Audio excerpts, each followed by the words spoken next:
Hi, everybody. My name is Rick Kalishaw. I work for the Oregon Department of Agriculture, and I'm the Regional Water Quality Specialist for the North Coast and the North Willamette Valley region. This is a recording that will provide a walkthrough for the process of reporting your scope of work activities on the ODA Hub. And today you'll be working with basically using the form that you submitted for your R0, and we'll just be building on that as we add report one, scope of work. And let's see, before we get started with that, just want to share a couple of reminders and then also some suggestions too as we get started with reporting on the ODA Hub. So just a big reminder is that, as I think everybody knows at this point, we are now moving to semi-annual reporting rather than quarterly. And so rather than having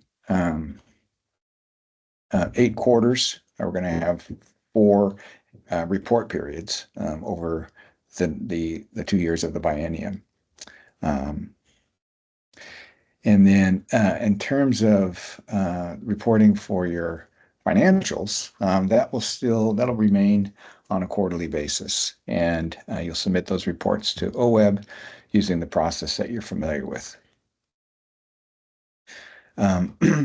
So with that in mind, moving to 6 months, moving from the quarterly to the semi-annual reporting, we're going to be moving to larger periods of time for a given report period. And that can increase the possibility that some work could go unreported if some sort of planned schedule for reporting on shorter intervals isn't put in place. So one of the main things I want to highlight with this training is to point out that the ODA Hub allows for work to be reported as it happens, right? Providing some real-time reporting. And we at ODA would like to encourage you to come up with some plan of reporting so that long periods of time don't transpire between reporting sessions, and some work can be missed in terms of the reporting. How you come up with strategy you come up with at your district is completely up to you. But we do encourage you to come up with, again, some kind of real-time reporting, maybe on a weekly or a bi-weekly basis. And that just assures that we capture all of the work, all the great work that districts are doing with regards to scope of work and improving water quality in their communities.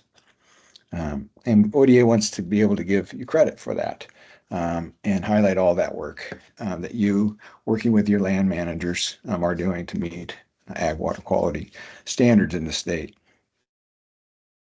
So those are two big things I just want to put out there and point out that the ODA Hub allows for new things to happen, and one of them is just the way we report and the timeliness that we report. The last thing I'll say before we get started is if you have any problems or concerns or questions during the course of a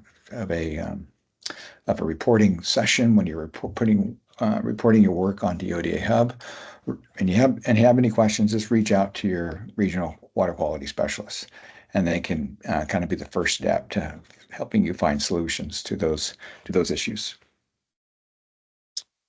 Okay, so let's get started with reporting. So to do that, you're going to need to log into your ODA Hub account. And so let me share my screen here with you, and we can walk through that process. So up here, we see the website for the ODA Hub, and I'll send that to you along with a transcript of basically the script that I'm using to deliver these instructions. I'll send those to you by email along with the links to this recording, so that you have all of that information for you. If you've forgotten your user name and password for logging on to your ODA Hub account, again, that's a reason to contact your regional water quality specialist. So the Yamhill SWCD has graciously allowed me to use their account to create these reporting instructions and make this recording. So many thanks to Jordan and Andy for making that possible. So let's do that. Let's log in, and again, I'm going to be signing in as Yamhill. It already pops up for me, and we'll sign in. And this will take me to the opening screen for the ODA Hub. And there's a lot of information here, kind of highlighting or walking through the reporting process. But what we're interested in accessing is our dashboard. So let's go ahead and click on District Dashboard. And so here's the dashboard. Again, this is for the Yamhill SWCD, and you can see over here on the left is Report 1 in progress. So there's a form that's ready to go for R1 reporting. And this is essentially the R0 form that you submitted back in May. Now we're just going to be building on that with our R1 reporting. You'll also see, again, with the dashboard, right, there are 4 tabs up here. So this recording is just going to be for scope of work reporting. If you have a monitoring plan or you have a focused area, we have other tabs up here for monitoring assessment plan and then the focus area action plan. Instructions on doing that kind of reporting will be coming down the road. We're just going to be doing the scope of work today. And then the 4th tab here is for SIA annual reports. And for those of you that have SIAs, you've already clicked on that and submitted your first annual report for your SIA through the portal sometime back. So let's click on this report in progress, and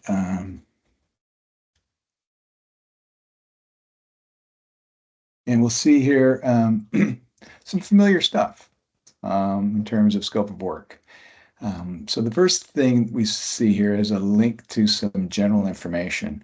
So let's go ahead and click on that and walk through and see what has been submitted for this report. So there's a few things I just want to point out, and we repeat this a lot, but it's worth repeating. Only activities directly related to agricultural water quality are eligible for scope of work funding, with the exception of Task 7 for other activities. So that means most of the reporting, the lion's share of the reporting that we do here is just focused on the work that you're doing with a focus on ag water quality. If you have some questions about, whether a given activity or project or what have you, whether it has a direct ag water quality connection and you're unsure, again, another reason to reach out to your regional water quality specialist. Or if it's a grant specific question, you can reach out to the ODA Grants Administrative Officer. That'd be Sandy Hyatt. Okay, so again, Yamhill SWCD. Some information here that was submitted with the R0. A lot of it is grayed out, in particular the scope of work grant allotments. So a lot of this is grayed out because it was, again, established with your R0. And just scrolling down a little bit further, we see the water quality parameters of concern that Yamhill has identified as something they're going to be focused on in the next biennium.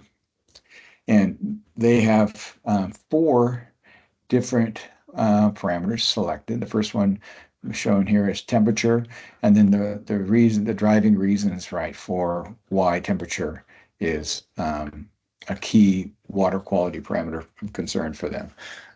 in terms of integrated report, 303D list, management area plan, and community, TMDL. I mean, a lot of reasons, right, for why temperature is is a key parameter.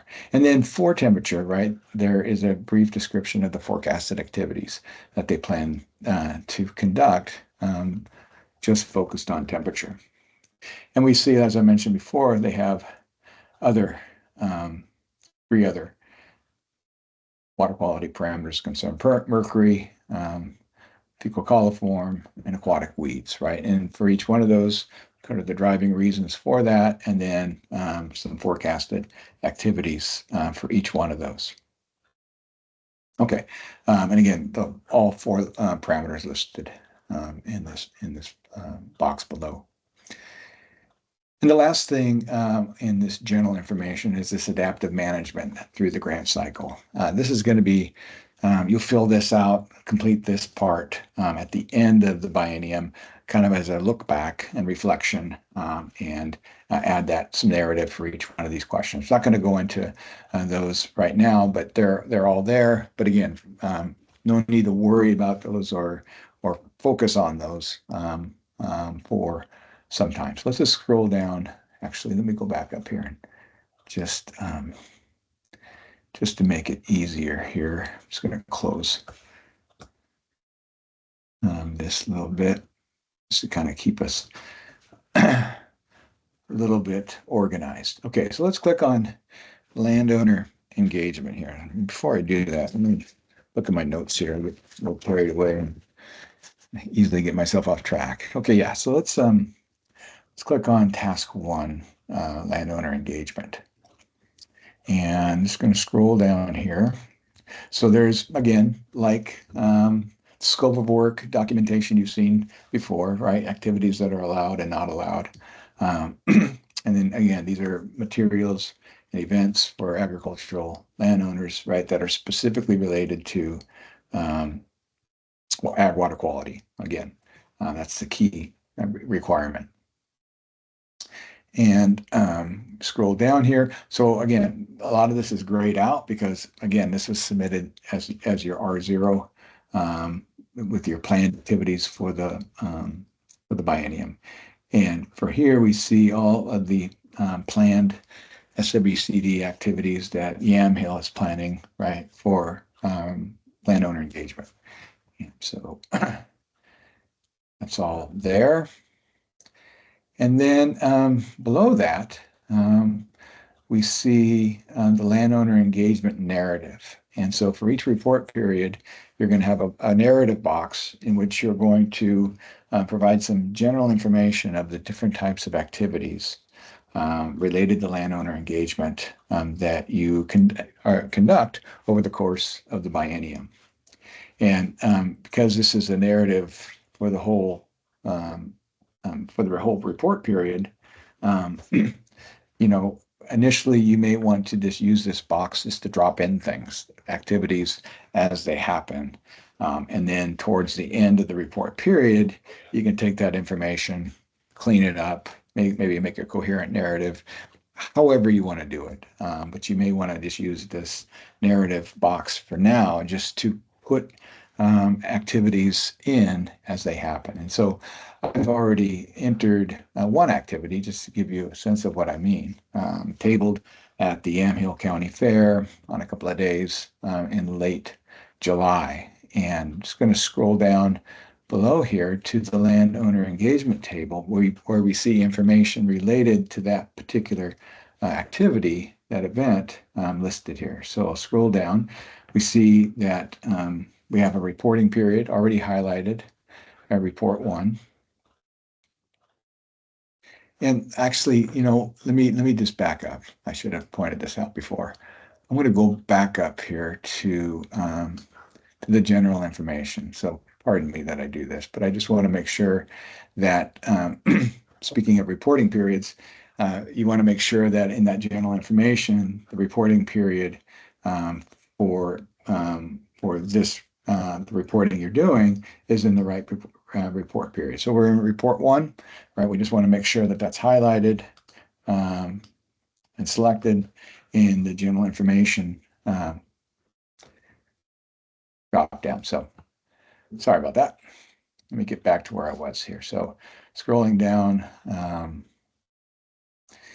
here. So yeah, so landowner engagement narrative, I already pointed that out. And then the engagement table, again, reporting period, report one, right? For between January 1st, 2025 through December 31st, 2025. And this particular event occurred within the Yamhill management area. Like many districts, right, the Yamhill SWCD boundary crosses over many different management areas. But in this particular case, this event took place in the Yamhill management area proper, right? So that's why Yamhill is selected. And again, just a description of this specific event. And so one other point I'll make, you are able to, you're free to report several things at once. That is, in one given table entry, you could have several different activities that you list together. You're welcome to do that, but we would rather that you try to report events singly as you report them in the table. And that just makes the data more sortable, more usable. Just gives the data more utility for when we want to generate reports and just find specific activities, information on specific activities that if you aggregate them together with other activities, it can be hard to kind of pull them and tease them apart. So one of the other suggestions is just to try to report events singly in the table, just to make that data have greater utility, if you will. So number of events, we're just going to report the one event, tabling at Yamhill County Fair. And then down below, number of attendees. So we had 225 people attend the table, and 170 of those visitors left with materials, and those materials were specific to, scrolling down here, sedimentation and temperature, right? Related to the two TMDLs, the mercury TMDL and the temperature TMDL that are in play in the Yamhill area. And so if we go down below here, we see the record for that. So let's go ahead and put in another record. So to do that, I'm going to click on so landowner engagement table. We see the one tabling event that it's already been put in. Let's put in a second one. And again, same reporting period. And in this case, this was for a cover crop field tour that also took place in the Yamhill management area. And so I'm going to go up here and let me just, I'm going to back up just above the landowner engagement table. And just to point out, as I mentioned before, for the landowner engagement task, right, there's this report one narrative, right? And so I'm going to add this cover crop event here as well. So let me put that in. And I kind of have a cheat sheet here a little bit. And I'm just going to copy and paste that. And that was on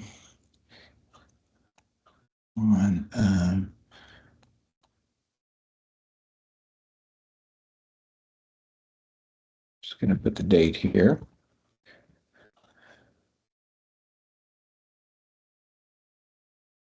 It was last week. Okay. All right. So we got that in our, scored that, posted that into the overall narrative. And now we're going to report that as well into our landowner engagement table. All right, so hosted a field tour, cover crop field tour, and number of events, just one. And we had 20 folks, land producers come by and take part in that, and all of them left with materials for cover crops. And this was a parameter of concern. Again, this is optional, but this particular cover crop field tour was focused on sedimentation, erosion and sedimentation. Okay, and now we can see that we have two records now provided in our landowner engagement. Okay, so that's all of the landowner engagement materials or reporting I'm going to do. So I'm going to go back up here just to kind of keep things clean and easy to follow. I'm going to go up here and close the task one drop down. So let's look at, let's do some reporting for technical assistance, task two. And again, some clarification on the activities that are allowed and not allowed for technical assistance, and all the R0 information, right, is grayed out, and a general list of proposed activities, planned activities for technical assistance submitted with the R0 listed here. And then we have a technical assistance narrative box for R1 as well, just as we had for the landowner engagement. And we can see here that I've already reported a site visit that delivered some cover crop technical assistance on the 10th of July.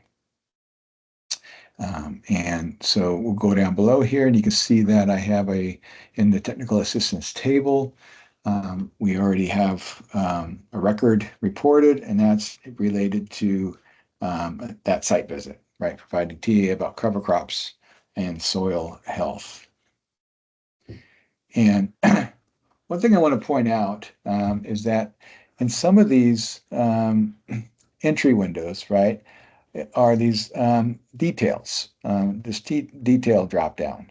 And so a number of landowners provided with one-on-one technical assistance, and then there's some details related to that, in particular, how to count the number of landowners each quarter, technical assistance and consulting provided by the SWCD to agricultural landowners for ag water quality management, conservation practices, project development, and so forth, right?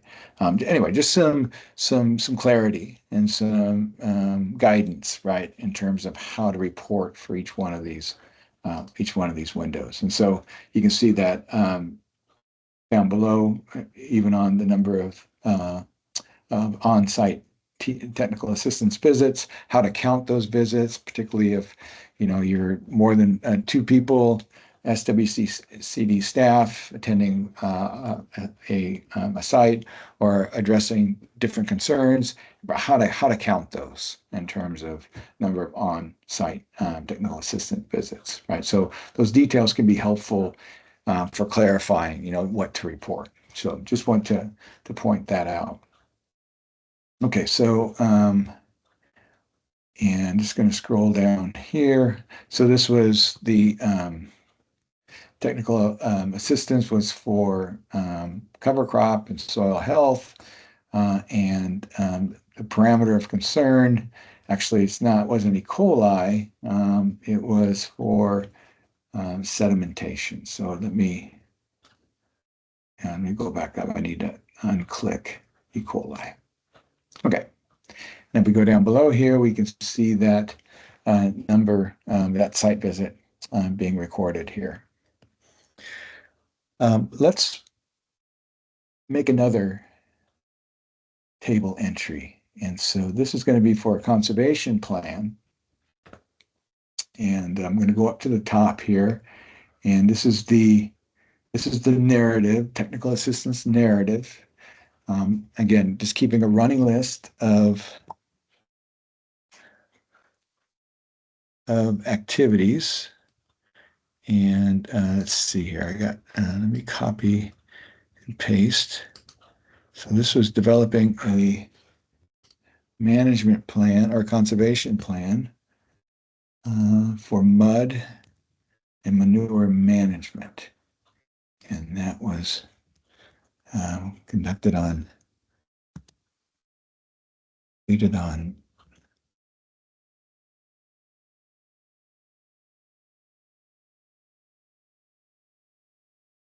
July was a busy month for Yamhill. We developed a conservation plan pertaining to mud and manure management in that month of July as well. So let's go down here, and now we're going to add another, make another entry to the technical assistance paper. Still the same reporting period. Again, this is also in the Yamhill management area. And again, this was for conservation plan.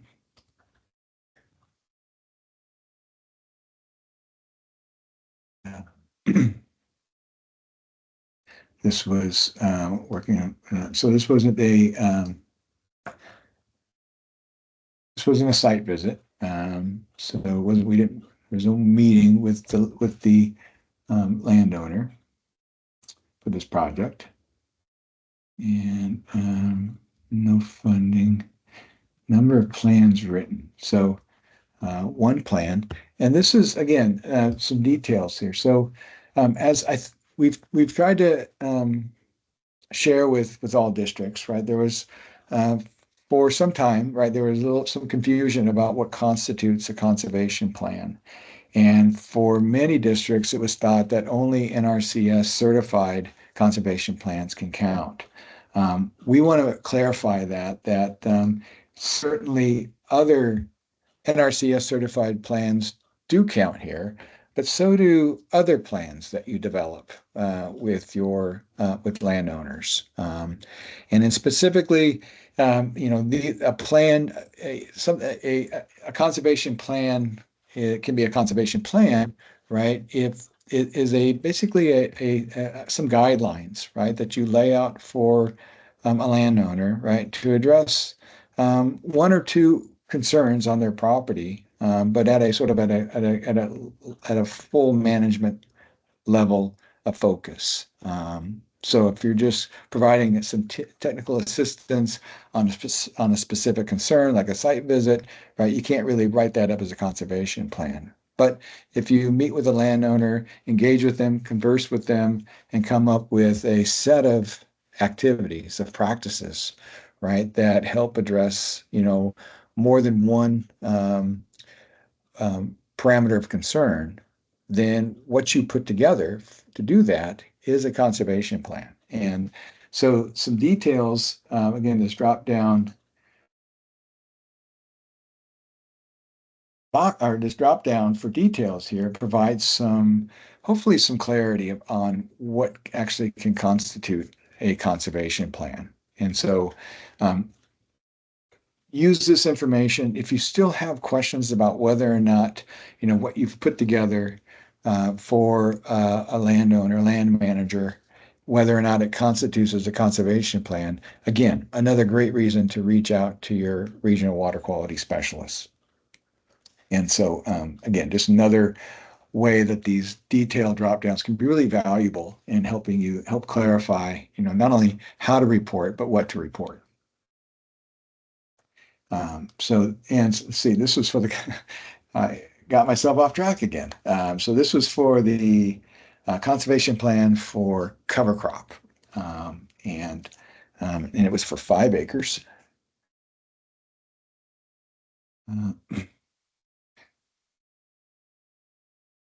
Back up here real quick. Yeah. Yeah, so make sure I got it. And the water quality parameter of concern, again, was for sedimentations. Let me click on that.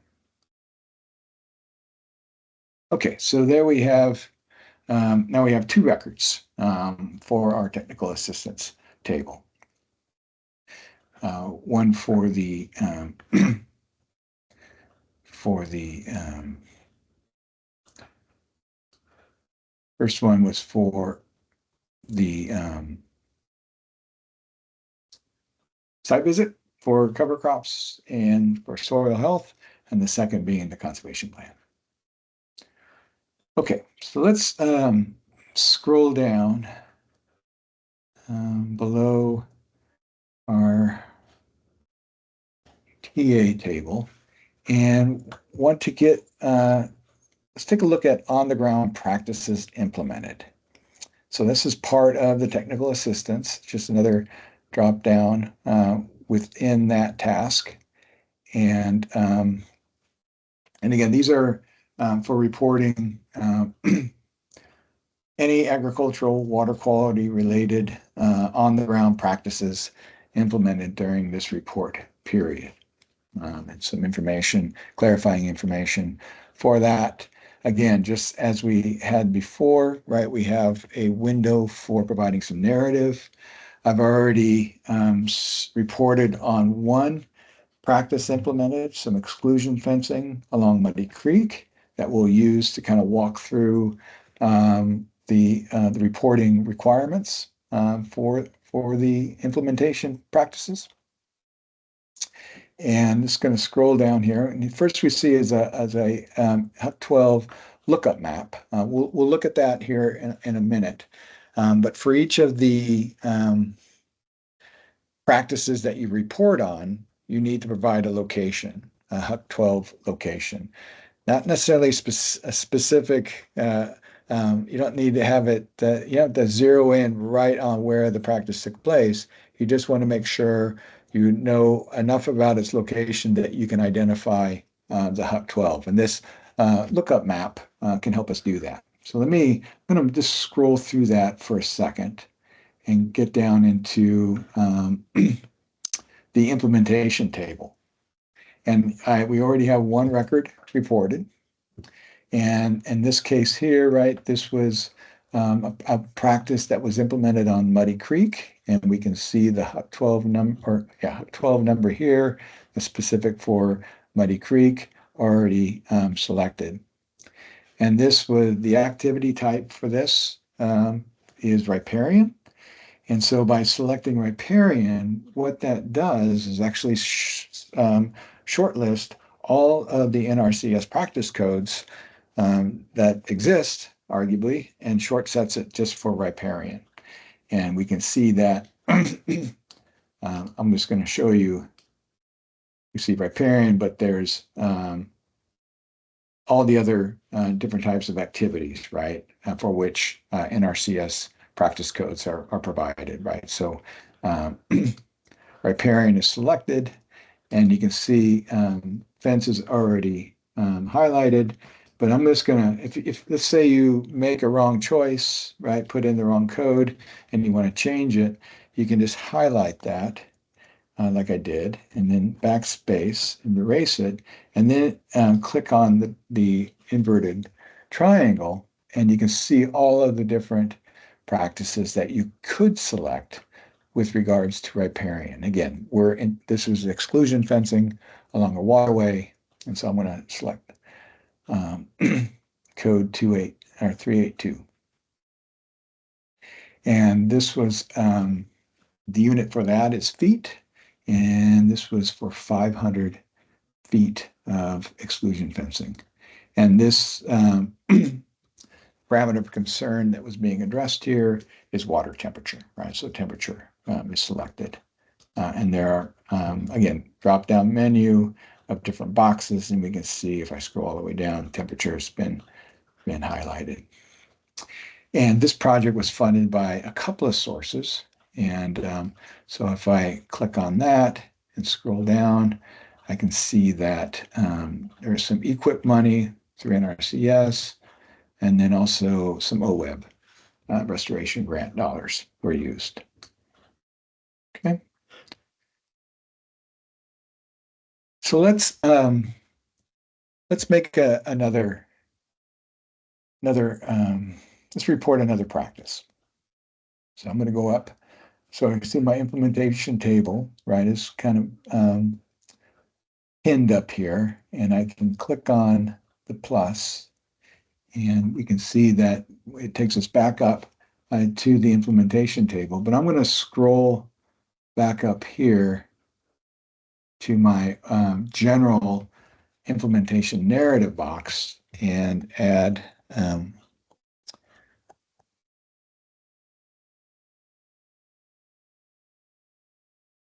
another practice here. So this was for a riparian forest buffer project. So let me copy that. Add here. So this was tree planting project along a tributary of the South Yamhill River. And and I don't have the Huck number for that. And I need to get it. And so a way we could do that is to use this lookup table. And you can zero in by putting in, I'm just going to put in Yamhill County, and that'll kind of zoom me in. I'm going to clear this.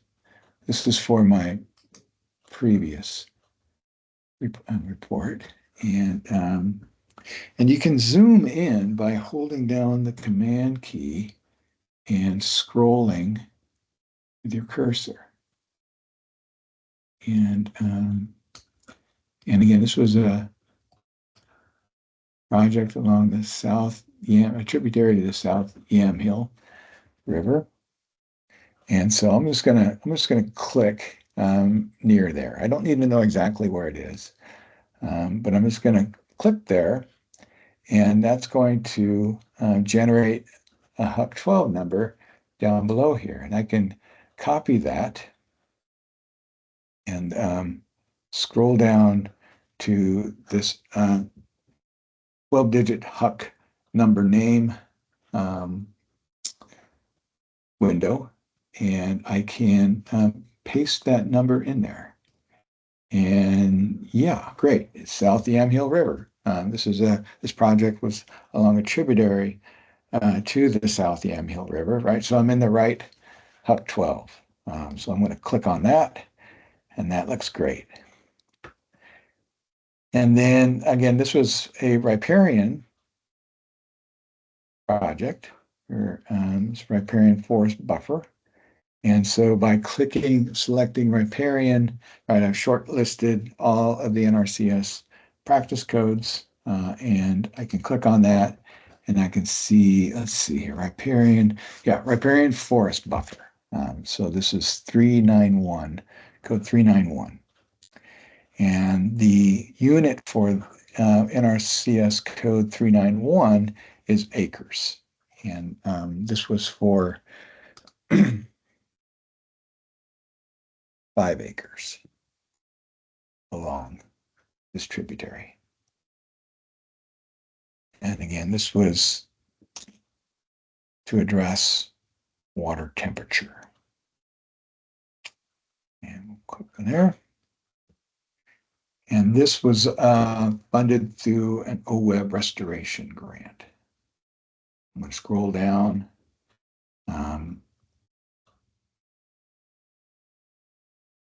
Here we go. Here. And now no other funding source. And so if we scroll down to our table, we see that we have those 2 practices now reported.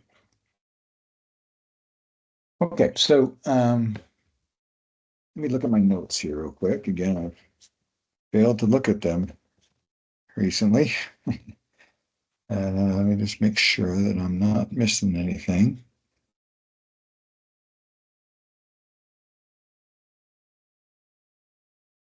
Let's see here. And I think we're good.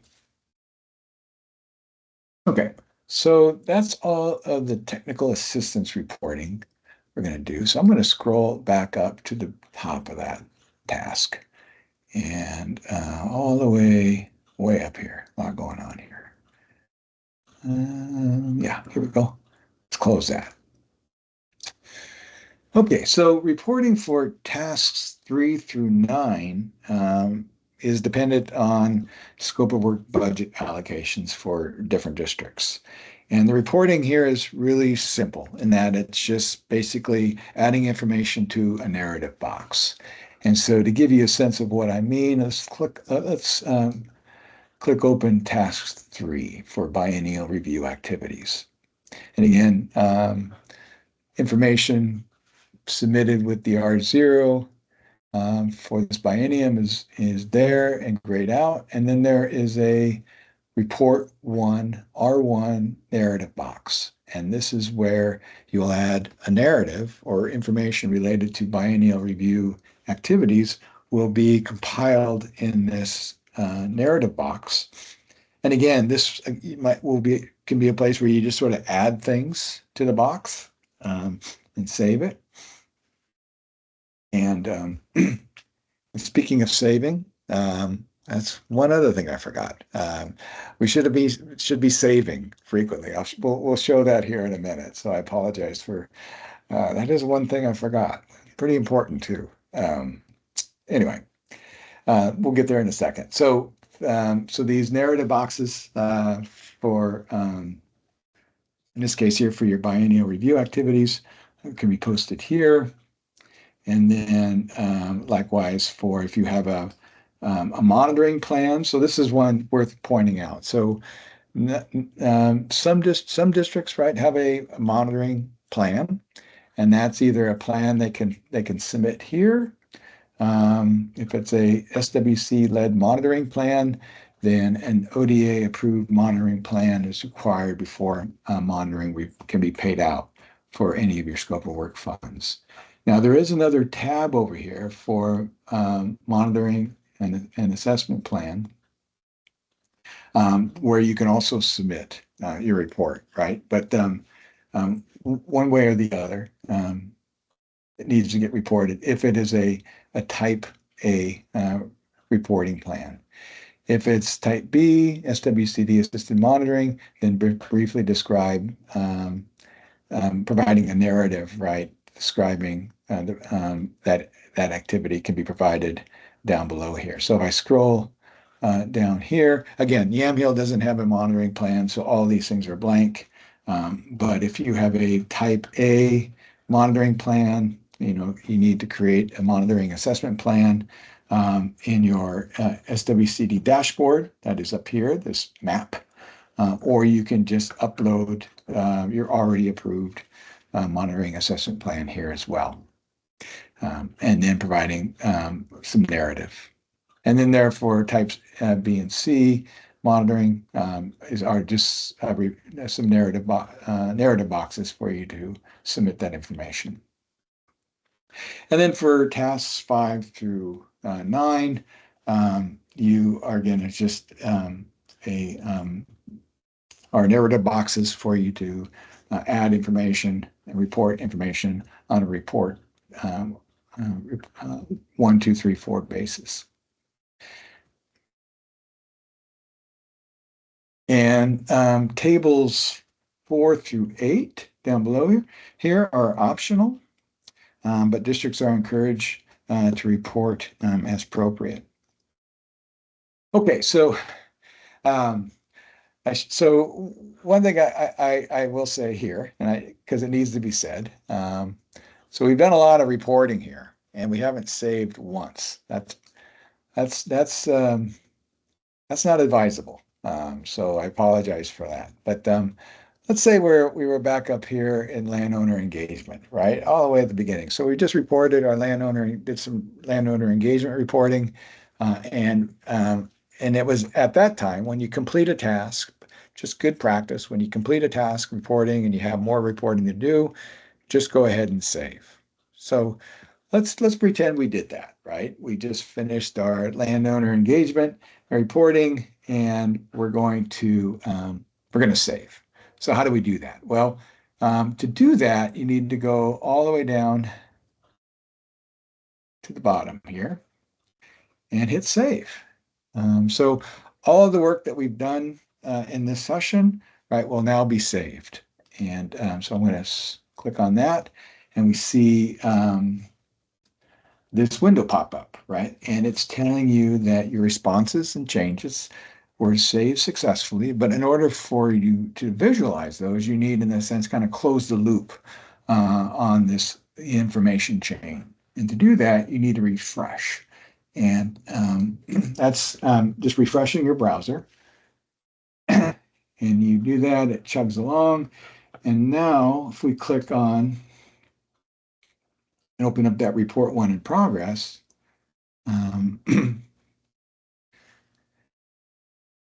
we see we see what we saw before. But let's check out our landowner engagement task one and make sure that what we reported is captured. And yeah, great. Our tabling event that was already there is still there, and then the record we submitted or the activity that we reported on the cover crop field tour is also provided there. That's good. And then if we go up to the top here, and let's just, because we put quite a bit of information in the technical assistance task two, let's just make sure, right, we're seeing the work that we reported. And yeah, there are two technical assistance events, the site visit for cover crop and the conservation plan. And then if we scroll down further, we see, oh, great, right? Technical assistance table, we have two records. And if we keep going all the way down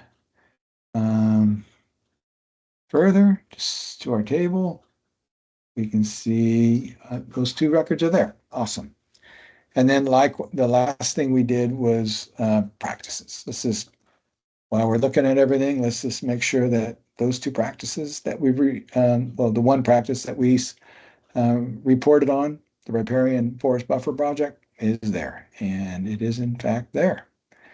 And if we go down all the way to the bottom, we can see the two records.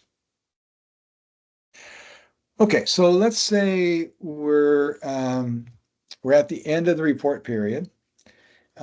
You've submitted all of the work, the scope of work that's been conducted, and you want to set in progress the review progress or process. And to do that, you scroll all the way down to the bottom here to report status. And click on that. I see there's an ask, do you have any more documents to upload? And this isn't common, but if you do have some supplemental documents, honestly, I don't know what those are, but if you do, this is where you put them. I should probably have a better answer than that. I apologize. But anyway, we don't have any documents to upload, so we're not going to worry about it. And we see that the status of our scope of work form is in progress. We are finished with our reporting, at least this first draft of reporting for this report period. And then you click, it's ready for review, and then you can day and time stamp it by selecting the date and the time, and then submit this for review by clicking on save. I'm not going to do that here because I may need to use this report for some more training. So I'm not going to follow through with that submission. However, once you do make that submission, right, then that sets in process the review. And the first person that will look at it will be a regional water quality specialist. They'll look it over, and then any comments, any review narrative that they have for you will be sent back to you, or at least made available to you through the hub, and you'll be notified that there are some comments for you to review and consider. Okay, so that concludes this R1 reporting instructions or walkthrough of the instructions. I hope this has given you gives you some good footing to get familiar with the ODA Hub reporting process. And as I mentioned several times, don't hesitate to reach out to your regional water quality specialist if you have any questions as you engage this new way of doing things. As I mentioned before, I will send a copy of the script that I've been using to walk through these instructions with you, along with the website for the um, ODA Hub. And as I mentioned before, if you've forgotten your username and your password to log on to the ODA Hub, again, another reason to reach out to your regional water quality specialist. And finally, I just want to thank you on behalf of ODA for all of the great work that you do in your communities and for improving water quality for the waterways in those areas. So thanks a lot. Bye bye.